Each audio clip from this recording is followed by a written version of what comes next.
Oh, it's my alternate universe reviewer hair. Whatever, it'll grow back. After last week's little dose of what the hell, this week we're changing the pace a little bit and going into a territory that I like to call seriously what the hell. Shock, Shock, Shock is a 1987 art film that's very easy to find if you type it into IMDb. Wait, what? I'm not looking for Bottle Shock. I'm definitely not looking for Birdemic. Ah, there it is. Sixth one down. Shock, Shock, Shock. I would have thought that would have been obvious, considering that's exactly what I typed into the search bar. Shock, Shock, Shock is brought to us from the power duo of Todd Rutt and Arn McConnell. Todd Rutt would later go on to be a graphic artist on shows like Saturday Night Live, The Dana Carvey Show, and The Chris Rock Show. Arn McConnell, well, I'm sure he's a really great guy. You know it's what they call a psychotronic film when they have to find their zen with numbers before filming starts. This whole counting thing should have been used in the Tim Noah movie. Then at least kids would have learned something. Ugh, I can't believe they used to use Joe Rhino to sell cigarettes to children. That's a camel's job. The opening bit takes place in 1961, and you can tell because back then kids loved playing with blocks of plutonium. Consider the child. Small, seemingly helpless, a drop of energy, not quite a man, and yet far less and more than human. And they're delicious. Sorry, I don't have kids. Tell me more about this whole childhood thing. For man begets the child, it is true. But is it not that child who is father to the whole human race? Yikes. Apparently the father of the human race is an underage parent. An underage parent who was raised by community theater actors. My, you look lovely tonight. Oh, you really think so? Yes. I love you, dearest. I love you too, darling. Jim Deere and Darling have about as good a chemistry as ammonia and bleach. And it looks like the vapors have gotten to poor little Jimmy here. What was that? What the?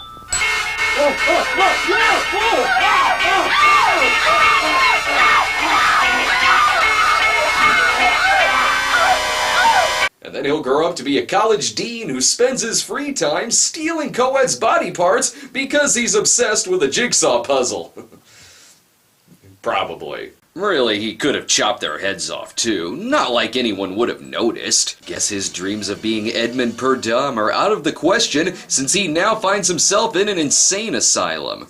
Okay, let's go warm up the electroshock machine. That'll calm him down real good. Yeah, yeah. Electroshock therapy is hilarious at this hospital because they strap a toaster to the patients' heads and force them to bob for apples. One karate chop later and Jim escapes from the violent ward. The unviolent ward is a lot more tame. Instead of escaping, they just sit around and watch DVDs of the Halloween movies. Whew, usually I find these text cards at the beginning of the movie. It begins with the most evil cry, deep from the twisted shadows of the night. Then, it's laughter like some insane dog ringing in your ears. Spoiler alert, you just gave away the whole plot. Or at least I'm assuming so, since this is exactly what they use for the movie's plot summary on IMDb. Run, run, but there is no escape for you who will see the terrible true story of a man caught in the icy fingers of... Shock, shock, shock. Many of you may not know what that means, but remember, I have a film degree in asshole, so clearly I can tell you that the meaning of the movie is art. No, seriously, it's about art from Game Boys, so I'm calling it now. Oh no, hurry Michelin Man, they're gonna roast marshmallows out of your kneecaps. I see the hills have pupils. Wait, I think I screwed up that joke somehow. I imagine that during the credits, Jim's escape from the institution was so intense it totally didn't involve him just walking out the front door. Hang on, dark city, bright headlights. This is going into my baby is black territory. I still don't understand why that surprised her. Jim picks up a random woman off the street and best hope she doesn't brandish a knife in front of him. This looks like an ordinary wristwatch. But if you open this secret latch...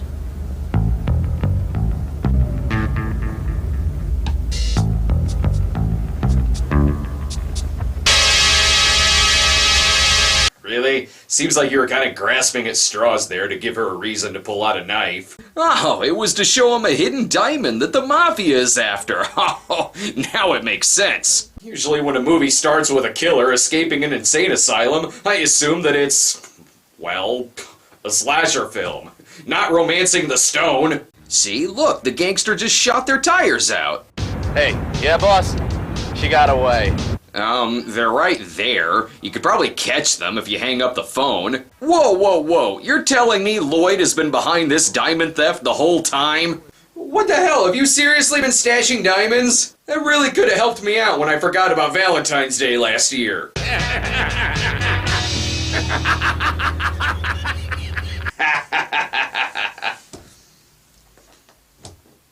You know he's the villain because he's destroying empty boxes of chocolates. The bastard ate all the good ones and fed the shitty ones to his cat.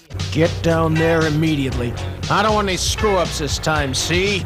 Yeah, 'cause I'm a gangster, see? I wear pinstripe suits, see? And my Gumar only speaks Spanish, see? Yeah, you're making it really hard for this hitman to find you when you're just running down the middle of the street. And running in slow motion isn't gonna help you either.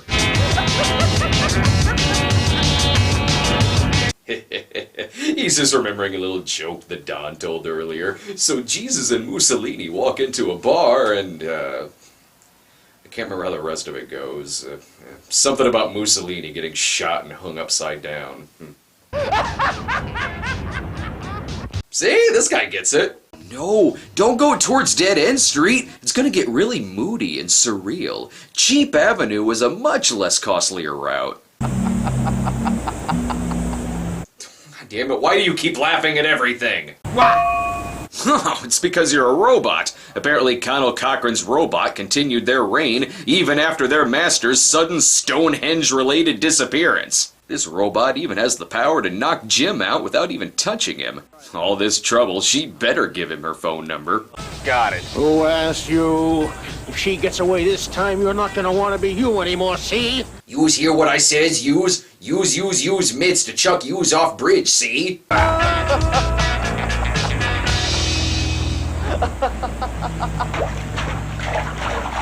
This movie can't even afford water. But it doesn't take a genius to realize that what the movie is really telling us is that while the real jewel in Jim's life is his freedom, that dream diamond is gonna be amidst a ruff of beautiful women, gangsters, and Lloyd. Now the movie's getting really confusing. It's all about stocks and shit. Even in a dream, always pick the mystery box. Sweet, free tickets to John Fred and his Playboy band. Hey, this is symbolic for when he killed his parents with a knife. In case you didn't already figure that out. There, calm down. You're merely having a bad dream.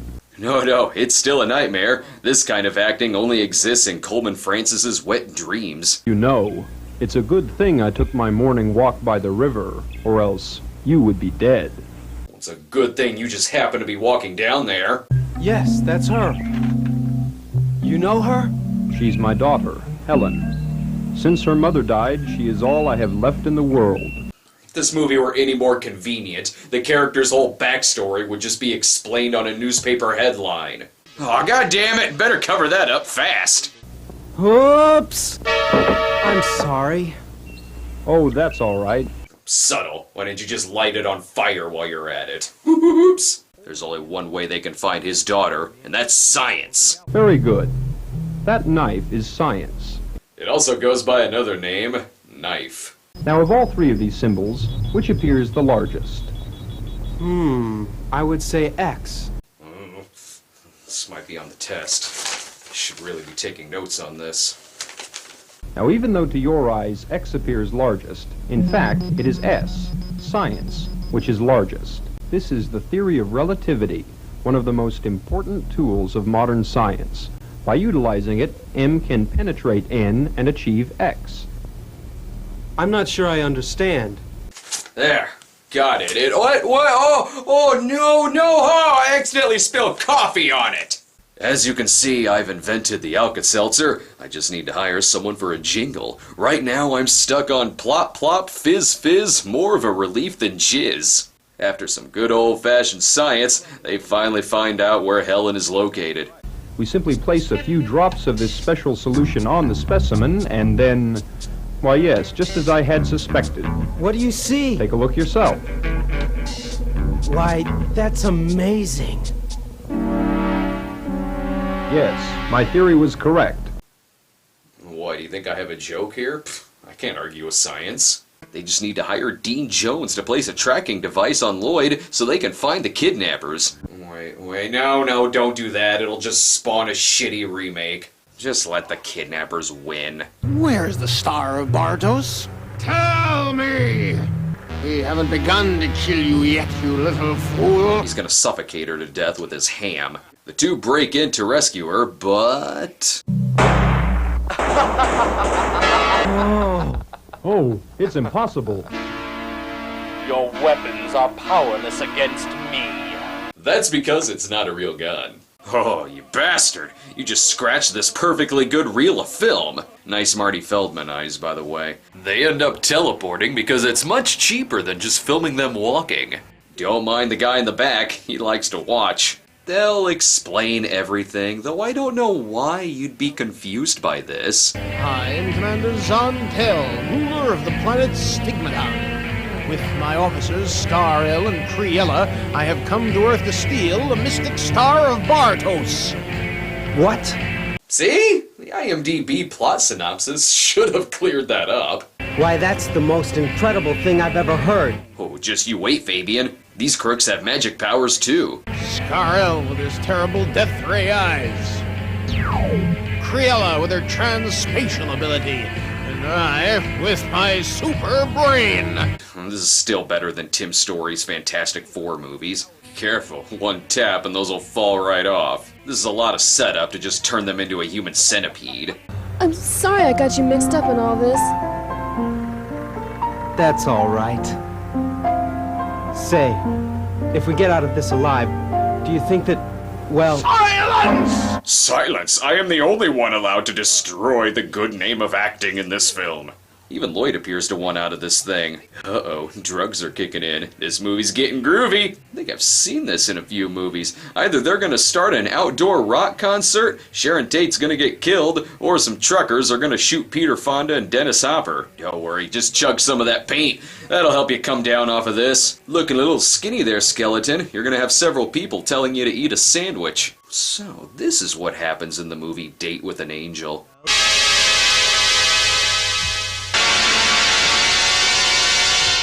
Perfect. I finally meet the girl of my dreams, and she's a horrible actress.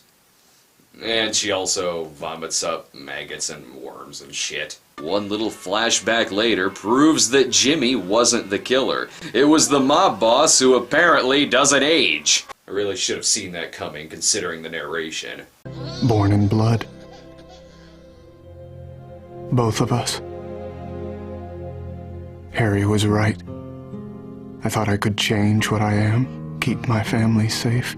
I heard a lot of people were upset when it turned out Jack Napier killed his parents. But I'm more disturbed by the prospect that Lloyd isn't who he says he is. Behold the terrible and awful Fangalon!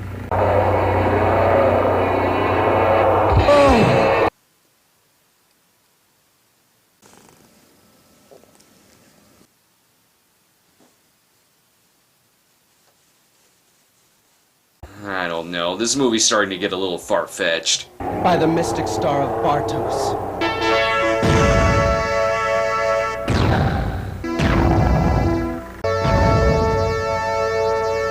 Oh, come on, who didn't know that was gonna happen? Oh no!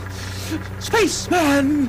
Spaceman! Those words are the sign that the drugs are working a little too well. Spaceman is only here because El Topo Chico is still in prison. I see Monster Lloyd is only at his strongest when he's fighting still shots of the film. By the way, this really is what Lloyd gets like when he accidentally sleeps through Salmon Night. Oh no! Dollar General toys! Monster Lloyd's one weakness! The story begins many years ago. In South America. Really? This is the time you should be wrapping things up, not giving us backstory on Manimal's father or how he created StickDeath.com. I see that a long time ago, Spaceman visited Prehistoric Man during their kids' school play. And he's hungover, too. Oh shit, their lighting just went out. You done telling this story yet? For he knew the evil stigmatons would do anything to possess the Star of Bartos. And now, after all these years, Spaceman is reborn.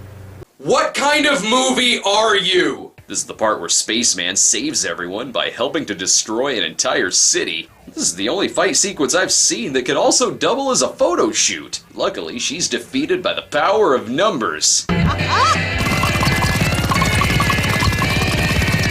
It's pretty obvious that that equation meant fan.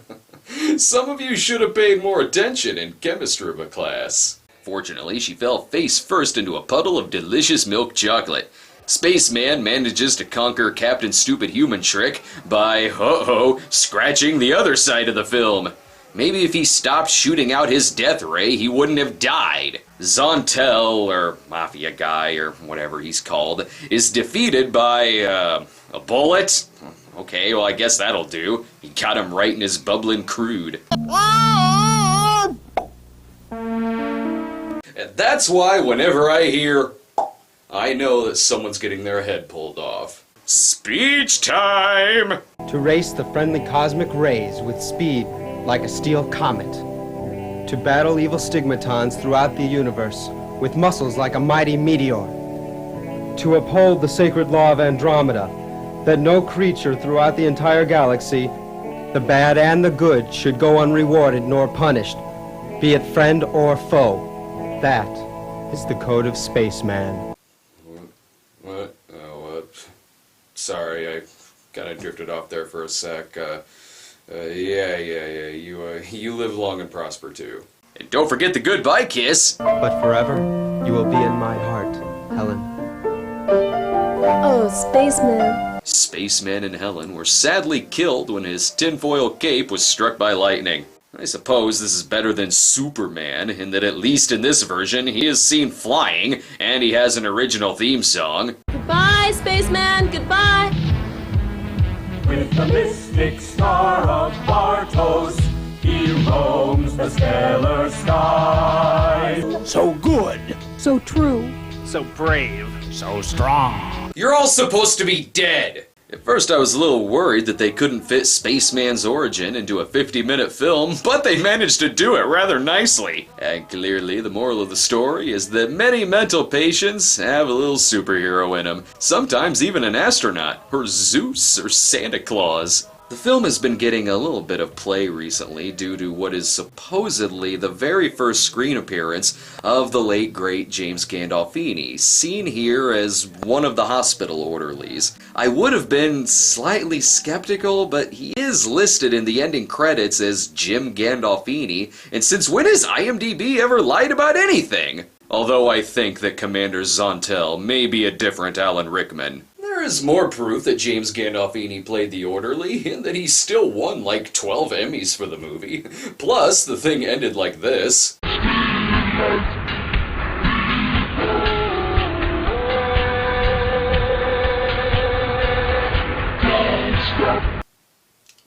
Oh, sorry, I didn't mean to cut the song off. I had a joke in here somewhere, but I can't remember what the fuck it was.